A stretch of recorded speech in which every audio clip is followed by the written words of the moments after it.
This third area of actually marketing your services within the community in which you're in, as Alan suggested, either going within a mile of your home office or a 5-mile radius in more rural areas, is very effective. One of the things that I can definitely stress here is how impactful marketing can be when people actually feel as if they are your neighbor or nearby. One of the things that I can stress here is the fact that, yes, there are a lot of people that do take on clients that are remote, that are in different states and so forth.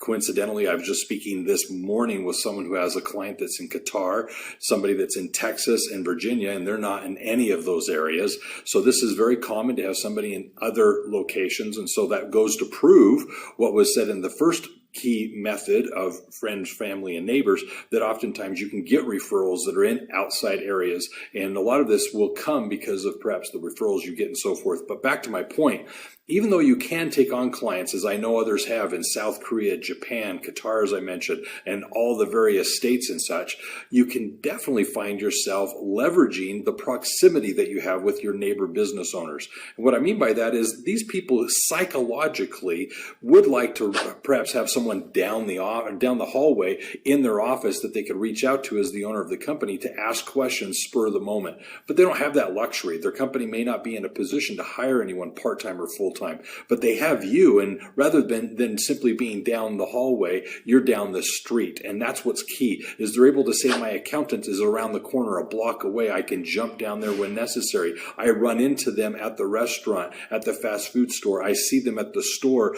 I go to a networking meeting, and that's where they're at all the time. And so that neighborly component, the fact that you're nearby, becomes critical to them feeling comfortable in paying you for your services. Of course, like anyone else, they could be using an accountant that's in another state or another city. Like you could take on a client that's in another state or another city. But what they're looking for is what we all oftentimes need psychologically, is the comfort and familiarity of, this is somebody I know, I see regularly, they're familiar with my community, and there's someone that I can engage with easily. And yes, technology today affords us, just like this video is doing for us, but what we want to stress here is the psychological element.